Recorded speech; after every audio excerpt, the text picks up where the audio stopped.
Hi hello, कसे आहात सगळे सगळे बरेच असेल. मी पण बरी. माझं नाव आहे सोनी. मी राहते हैदराबादमध्ये.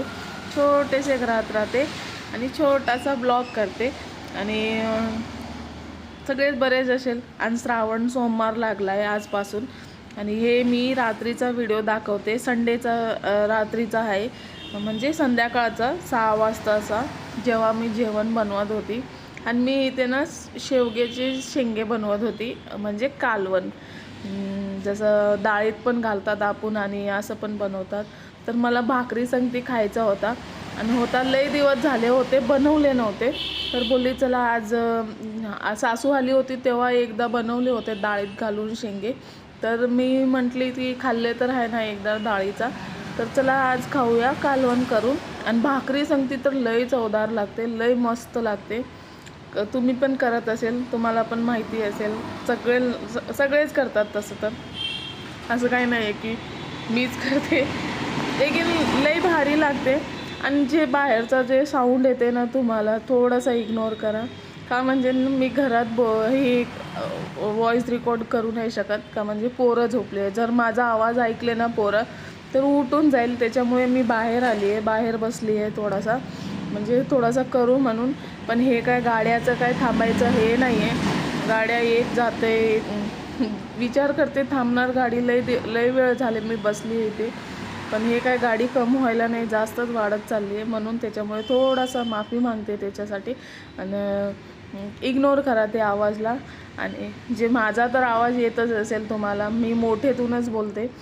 का म्हणजे पोरं आतमध्ये नाही करत, पोरं उठून जाईल, पोरं झोपले त्याच्यामुळे. आणि इथे ना मी वांगे बनवत होती आणि मी ना शेवग्याचे शेंगा बनवत होती, सॉरी. आणि इथे ना मी ना तवेवर भाजून नाही घेतले कांदा आणि खोबरा, मी असं चुलीवर भाजून घेतले ते गॅसवर. तर ते म्हणून ना त्याच्यात चवच वेगळी असते ते भाजीची. आणि तवेवर भाजून जर कांदा आणि खोबरं भाजून घेतले ना तर मला एवढं चांगली नाही लागत, जेवढं असं कांदे भाजून घेतात आपण, असं अख्खे कांदे चुलीवर. गावात तर चुलीवर भाजतात, आतमध्ये घालून टाकतात, आणि इथे तर गॅसवरच हे करायला लागतं. तर मी गॅसवरच करते कधी पण असं बनवायचं असलं तर. मी ह्याच्यात काय काय घालते मग मी तुम्हाला सांगते. मी ह्याच्यात कांदे भाजून घेते, खोबरं भाजून घेते, त्याच्यानंतर ते काय बोलतात, धने असतात ना, अख्खे धने भाजून घेते तवेवर. आणि त्याच्यानंतर टमाटर, कोथिंबीर, कढीपत्ता हे सगळं टाकते त्याच्यात. वाटणेमध्येच टाकते सगळं मी. आणि असं फोडणीला पण कांदे हे घालते मी, कढीपत्ता घातली आहे तरी मी पण. आणि असंच एवढंच वाटून घ्यायचं. आणि मी शेवगा पहिले उकळून घेतले, तेल घालून. त्याच्यानंतर 2-3 लसणाचे हे असतात ना, तर ठेचून त्याच्यामध्ये फोडणी घालून, नंतरला हळद आणि मीठ, पाणी घालून त्याच्यानंतर शेवगा घातले. का म्हणजे ते उकळले ना तर ते शिजायला बरं पडते. नंतरला थोडीशी उकळी आली की कालवणची उकळी आली की त्याच्यानंतर ते टाकायचं. तसं टाकते मी. तुम्ही कसं करतात मला नक्की सांगा. मी असंच करते पहिल्यापासूनच. मी असं म्हणजे चांगली लागते. शेव कशाला उकळायचं, म्हणजे ते शिजेल बरोबर. नाही तर अर्धा कच्चा असतो ना, अर्धा असं असतो ना, तर चव नाही लागत. त्याच्यामुळे मी असंच करते. पहिला त्याला उकळून घेते, नंतर कालवणचं फोडणी घालते, असं केली. आणि हे भांडी ना मी दुपारची भांडी होती, डाळ भातची, जे पोरं खाल्लेले होते, मी खाल्लेली होती. ही आमची दुपारची भांडी. आणि फोडणी घातली तेव्हा भांडी निघतात ना, त्याच्यामुळे मी बोलले की चला ते पण घासून टाकू आणि भाजी पण होऊन जाईल आणि हे पण होऊन जाईल, म्हणून घासत होते इथे मी. लय भारी भाजी झाली होती, तुम्हाला काय सांगू. खरं लय म्हणजे लय भारी झाली होती. भाकरी संगती तर अजून चांगली लागते. भाकरी संगती ना कुठलीही भाजी खावा तुम्ही, लय भारी लागते. पण भाकरी खायला पाहिजे, चपातीपेक्षा तर मला भाकरी चांगली लागते. इथे मी भाकरी बनवत होती, गरम पाणी वगैरे सगळं टाकून घेतली होती. आणि मी भाकरी गरम पाणीने टाकते, थंड पाणीने नाही टाकत. माझ्याशी थंड पाणीने भाकरी होतच नाही, कधीच नाही होत. मी खरोखर सांगते. चिकट बसतच नाही. जेवढं गरम पाणीने एवढं चांगली भाकरी होते ना, तेवढं थंडे पाणीने भाकरी होत नाही. कधी पण तुम्ही करून बघा. आणि जे पण करत असेल त्यांना तर माहितीच असेल की थंड पाणीने आणि गरम पाणीने किती फरक असतो, खायला पण किती फरक असतो बघा तुम्ही. त्याच्यामुळे ना गरम पाणीमध्ये एकदम चांगलं हे करून घ्यायचं, त्यानंतर मळून घ्यायचं त्याला चांगलं. तर लई चवदार लागते भाकरी खायला. आणि असं आम्ही तर 8 दिवसांनी 2-3 वेळेस खात असतो, असं काही नाही आहे. पण चांगली लागते भाकरी. आणि मी असंच बनवते भाकरी. तुम्ही कसं बनवतात मी तुम्हाला सांगा. आणि मी एक गोष्ट सांगू, जेव्हा मी लग्न करून ह्यांच्या घरी आले होते ना, तेव्हा ना मला माहिती नव्हतं हे लोकांना ताटावर म्हणजे परातमध्ये भाकरी टाकतात, नाही माहिती होता. आणि मला टाकायला पण येत नाही, आत्तापर्यंत येत नाही परातमध्ये टाकायला. माझी सासू टाकते, म्हणजे ती भाकरी बनवते तर त्यांची भाकरी लई जाडी असते असं काही. पण त्यांना ना सवय आहे त्याच्यामध्ये, आणि मला सवय नाही आहे, मला टाकता येत नाही त्याच्यामध्ये भाकरी. मला ना जेवढं हे म्हणजे किचनवर या कुठल्याही ह्याच्यावर करणार ना तेवढं चांगली असते भाकरी. आणि परातीमध्ये ना पीठ लागते. तुम्ही खाऊन बघा, मी असंच मला लागते. मी कधी पण ते परातमध्ये भाकरी केली ना तर ते भाकरी ना जास्त करून ना तोंडामध्ये पीठ लागायची. किती शेकून घ्या तुम्ही तसंच लागते ते. त्याच्यामुळे मला तर आवडत नाही ते. तुम्ही लोक करत असेल तर ते पण छान आहे, ते ज्यांना जे सवय असतो ते करतात. पण मला ना ह्याच्यावर सवय. आणि आमच्या घरी पण ना असं दगडाचाच एक गोल कापून घेतले आहे. आमचे माहेरी पप्पा वगैरे सगळं कन्स्ट्रक्शन काम करायचं ना, तर तसेच आमच्याकडे असंच दगडावरच करतात भाकरी. म्हणजे चवदार लागते, तुम्ही बघा कधी करून. आणि मला जास्त करून तर असं मोकळा जागा पाहिजे की भाकरी चपाती बनवायला. आणि काय ते पोळपाट आणि ते परात मला तर आवडतच नाही, खरोखर नाही आवडत. तरी मजबुरीमध्ये कुठेतरी बनवायला लागतं आपल्याला कधीतरी. पण मी माझ्या घरी तर मी असंच करते. आणि तुम्ही बघितले पण असेल माझे व्हिडिओमध्ये, जास्त करून तर मी दगडावरच चपाती बनवते आणि ह्याच्यावरच भाकरी बनवते. किचनवरच करते मी नीट साफ करून घेते आणि नंतरला मी बनवायला घेते का, म्हणजे मला बरं वाटतं तसं करायला. मला मोकळा जागा पाहिजे असतो. एवढूशी जागामध्ये मला बनवायला होत नाही अजिबात.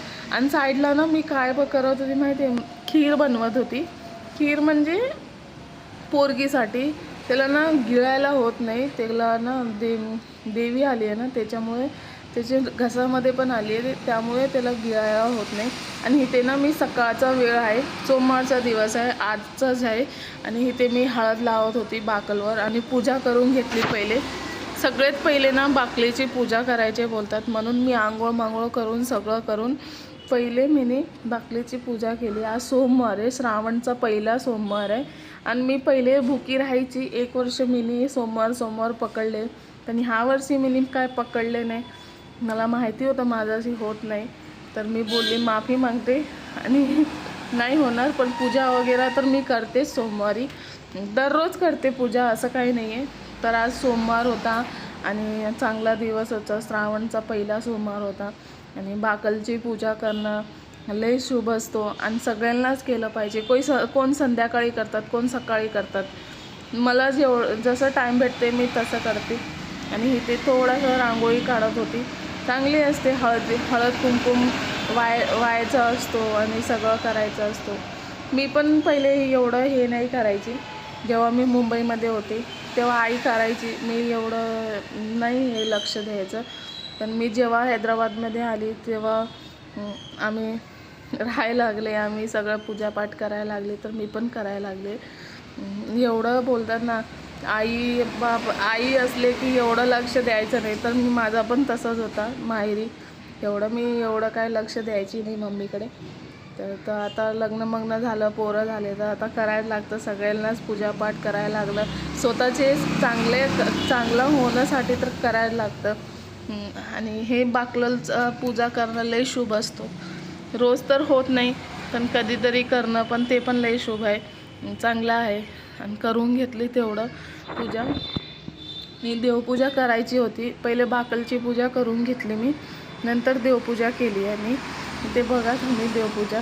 आणि इथे सगळं धुवून घेतली होती, सगळं नारळाचं पाणी चेंज करून घेतली होती, ते लोटा घासून घेतली होती. त्याच्यानंतर हळद कुंकुम वाहत होती. हे नारळ मी ना तुळजा भवानीच्या नावावर ठेवली आहे, तुळजा आईचे नावावर. आणि माझा ह्याचा पहिलेचा नारळ पण होता, पण ते पहिलेचा नारळ कसं झालं, मी नव्हते ना घरी, तर ते पण पाणी चेंज करत नव्हते. त्याच्यामुळे ना ते नारळ जसं काय ते करट्या बोलतात ना, वरचा खोपी, ते ना चिरला होता. पाणी नव्हता त्याला, त्याच्यामुळे चिरला होता. पण आत जेव्हा ते नारळ आम्ही फोडले ना, आतमधून एवढं चांगला मोड आला होता ना, लय भारी होता. पण पाणी जर दिले असते ना त्याला, तर लय भारी झाला असता, मला चेंज करायला नाही झाला असता. आणि मीनी नंतरला चेंज केले. आता 2 महिनेच झाले मीनी चेंज केले ते. आणि इथे देवपूजा सगळ्यांना टीका वगैरे देवांना सगळं लावून घेत होती मी. आणि नारळ बोलून सगळं बोलतात ना, ते साल्टवाला नारळ ठेवायचं, पण मला इथे भेटत नाही. मी जिथे आहे तिथे दुकानात भेटत नाही, आजूबाजूचे दुकानात लांब जायला लागतं त्याच्यासाठी. तर मला आता कोण लांब घेऊन जाणार आहे. जसं भेटलं आहे मी तसं ठेवले त्यांचे आईच्या नावावर.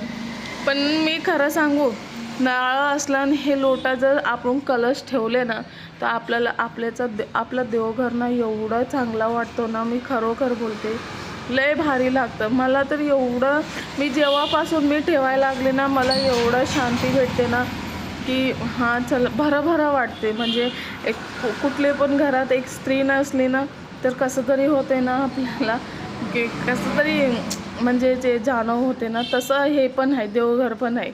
मला ना जेव्हापासून मी हे कलश ठेवले ना, तेव्हापासून माझा देवघर एवढं चांगलं लागतं ना मला, आणि लय भरभराट लागतो. आणि खरोखर बोलते मी मला लय आवडते असं सगळं पाठपूजा करायचं, सगळं करायचं.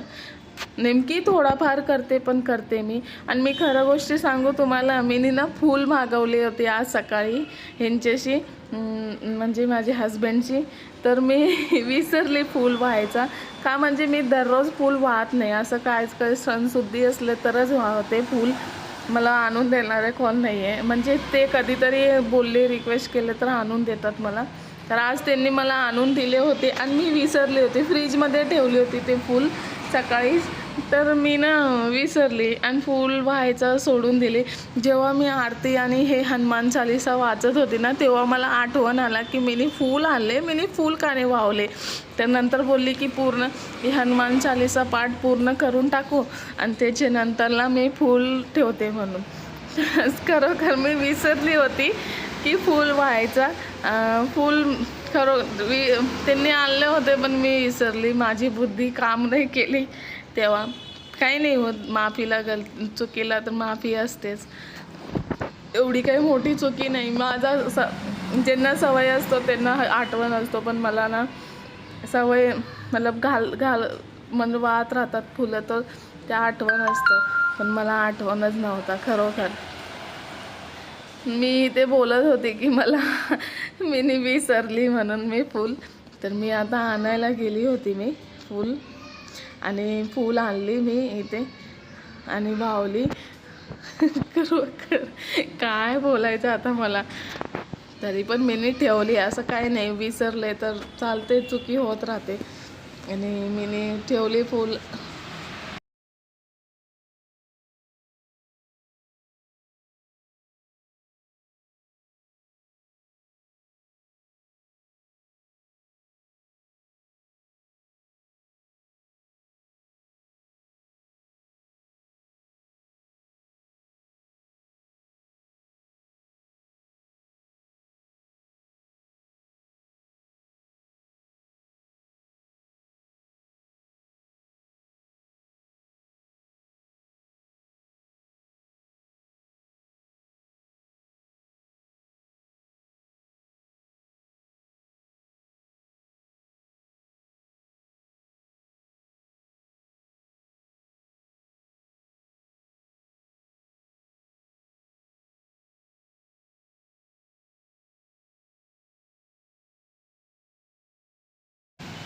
तसंच मी माफी पण मागली देवाशी. मी फूल आणली होती पण मी विसरली, माफ करा मला करून मी बोलले. पण इथे ना माझ्या बातीमध्ये ना फूल आला होता, मी तेच दाखवायचा प्रयत्न करत होती पण ते दिसत नव्हता.